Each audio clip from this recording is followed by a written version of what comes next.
Hello, my name is Angelica, and my Wicked Problem project is about using cell phones to enhance learning rather than interrupt it. Since the emergence of cell phones, use in the classroom among students has been prohibited, and for good reason.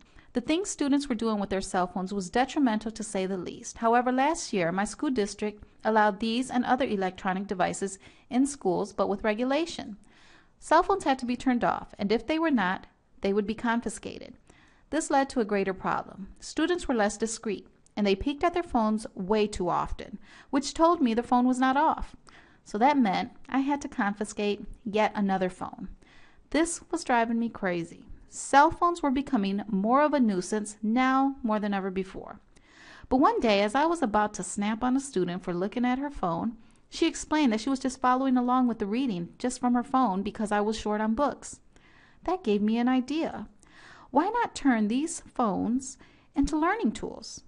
I had begun by researching what these cell phones' capabilities were. Obviously, you have your basic phone, and you have your smartphone, which can do way more. But after some research, I learned that both regular and smartphones can perform at least the same basic functions, like record audio and video, take pictures, text, and go on the internet. So, now how can I incorporate this piece of technology into my pedagogy and content knowledge? Of course, TPAC. TPAC is a framework that integrates all three. How can I support good learning theory and strong content with technology? I took a closer look at an article written by Punya Mishra and Matthew Kohler from the Michigan State University Technology Department titled Too Cool for School? No Way. And I learned that TPAC isn't just about the incorporation of one technology device or strategy.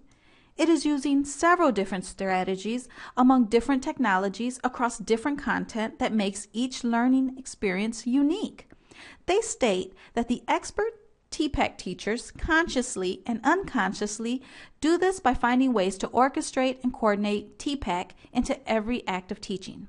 Since computers aren't available for every act of teaching, cell phones, often in every student's pocket or purse, are available, and they can fulfill that technology requirement just as much as an iPad or a computer.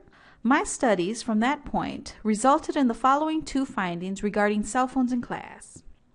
One is what teachers can do with basic cell phones. Two is what students can do. Teachers can survey their students using Poll Everywhere and get instant feedback, or they can give their students a quiz using Socrative.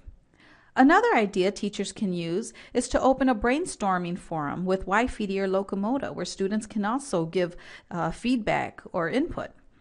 Students, on the other hand, can record lectures. They can take pictures of new vocab. They can make videos or mini movies with Animoto.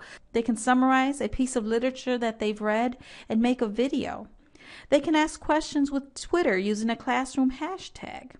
And of course, if the student has a smartphone, the learning possibilities are endless.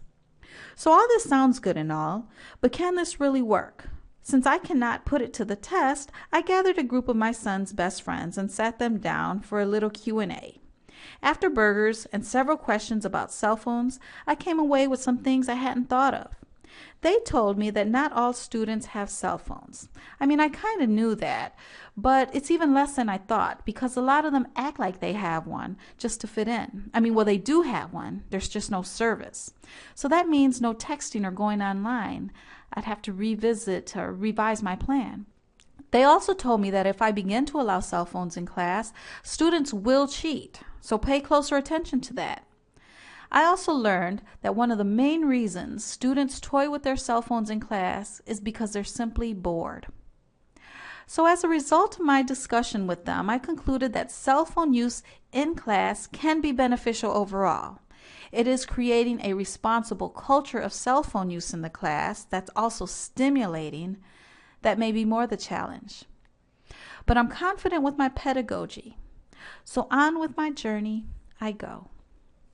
Thank you for listening.